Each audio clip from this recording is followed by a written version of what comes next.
Okay, நான் சொன்ன மாதிரி இது என்னோடய 2வது travel video, Bali part 2. Okay, நீங்கள் மலேசியாவிலேருந்து பாலிக்கு போகணுன்னா 2 document if I not wrong நீங்கள் ரெடி பண்ணணும். ஒன்று வந்து அங்கே போய் அரைவல் விசா. நம்மளுக்கு விசா தேவைப்படலைனாலும் நம்ம அந்த இன்டர்நெட்டில் போயிட்டு பாலி டூரிஸ்ட்க்குன்னு கரெக்டான ஒரு வெப்சைட் இருக்கும். அதில் போயிட்டு நம்ம வந்து விசா ஃப்ரீ சப்மிட் பண்ணி தான் ஆகணும். அப்போ தான் நீங்கள் வந்து இமிக்ரேஷன் கிளியர் பண்ணுறப்ப ரொம்ப ரொம்ப ஈஸியாக இருக்கும். நீங்கள் அந்த மிஷின் வச்சுருப்பாங்க. மிஷின்லேயே நீங்கள் வந்து பாஸ்போர்ட் வச்சுட்டு நீங்கள் கிளியர் பண்ணி வெளியே போகலாம். அதே மாதிரி டூரிஸ்ட் லேவி அது ஒன்று கட்டணும்.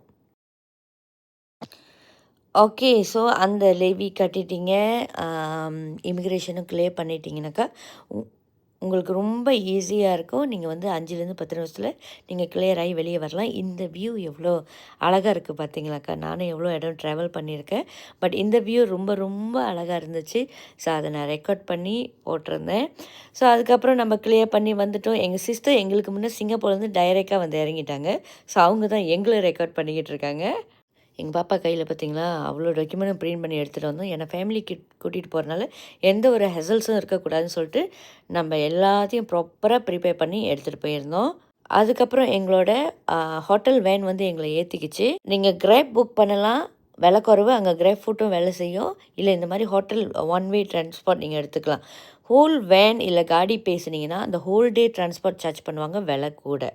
பாலிக்கு போகிறது விலை குறைவுங்க. சாப்பாடும் சரி, அங்கே உள்ள டிரான்ஸ்போர்ட்டும் சரி, அதுக்கப்புறம் என்ட்ரன்ஸ் டிக்கெட் தான் ரொம்ப விலையாக இருக்கும். ஓகே, நாங்கள் வந்து பெரியவங்களோட போயிருந்தனால ரொம்ப ஹோட்டல்ஸ் நாங்கள் மாறலை.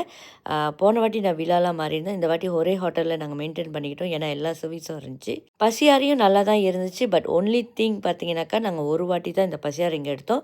மற்றதெல்லாம் நாங்கள் வெளியே பசியாறு எடுத்துக்கிட்டோம். ஏன்னா பசியாறு மட்டுமே மலேசியா காசு 500 வெள்ளிக்கெலாம் வருங்க. ஸோ நீங்கள் பட்ஜெட்டாக பார்க்குறீங்கன்னா முதல் ரொட்டி மைலோ எல்லாத்தையும் தூக்கிட்டு போயிருங்க, காஃபி எல்லாம்.